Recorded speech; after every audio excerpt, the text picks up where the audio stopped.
Dictation start now. Ever since the beginning of the community development program, I have taken deep interest in it. It did much good, but it became clear later that something else should be done to give fresh vitality to our work in rural areas.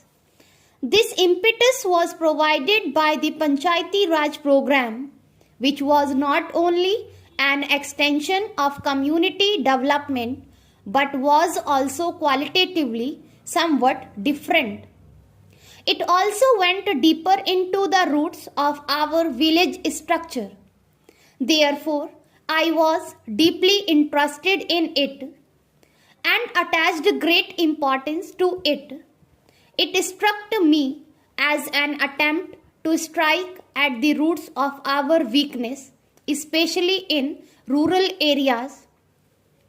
The measure of success it may attain depends on the workers connected with it, as well as a large number of others who are closely associated with it. To what extent it has succeeded, it is difficult for me to say without more detailed information. But I am convinced that it is working on right lines, and if the people connected with it realize its inner significance, its success is assured. On achieving independence, we inherited not only various psychologies and habits of the British times, but also an administrative apparatus which, though good in its own way, for the purpose the British government has in view, did not fit into the new order that we were trying to build. Many of our officials were well trained and good, but naturally they were too much tied up with the old order. We came to realize gradually that the whole outlook of our administrative structure has to change. If real progress is to be made, in particular, it has to change in the lower rank and in rural India. The old attitude was no good. It had to be replaced by all identification with the mass of our people and a growing responsibility being cast on the people themselves.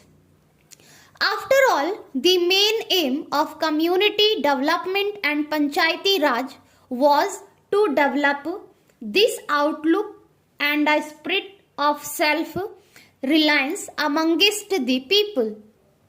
The fact that those people were quite often not trained and had other failings was obvious.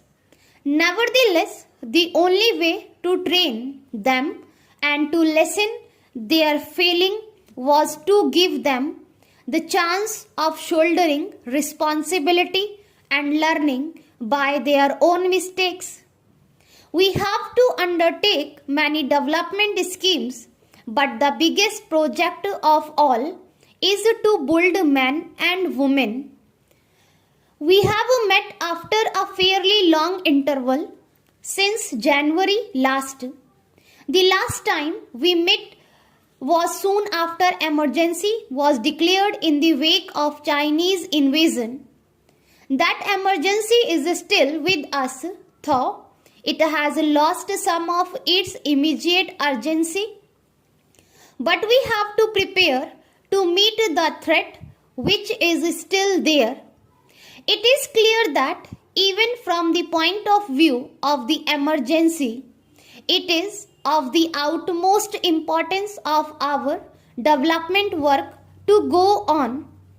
Emergency does not merely mean raising soldiers or getting aircraft. It means production for defense especially, all other types of production. More particularly on the agricultural front is equally necessary. We have done many things which are creditable to us, but the overall picture is not one of fast progress, especially in the agricultural domain. This is rather distressing because agriculture is the basis of all our development program work. If we fail in agriculture, it does not matter what else we achieve, how many plants we put up, our economic development will not be completed.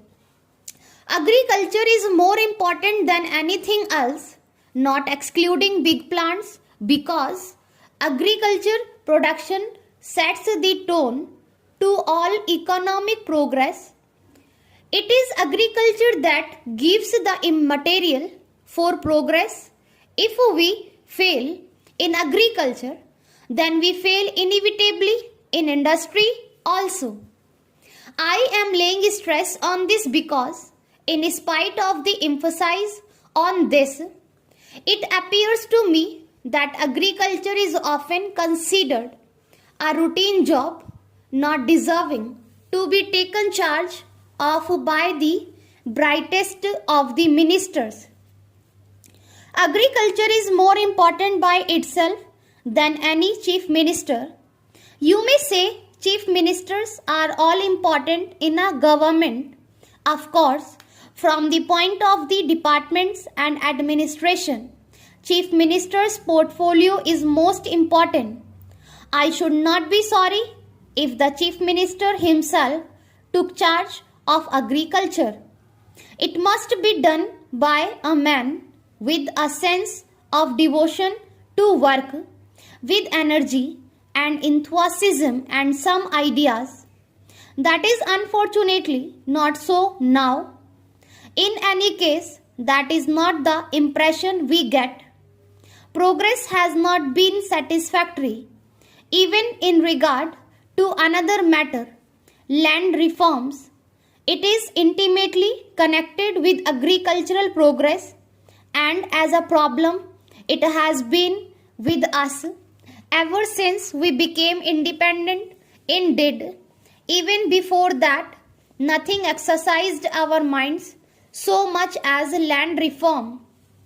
Most of the states, or nearly all of them, ultimately based legislation, but in some places its progress was held up by the courts until finally it was passed.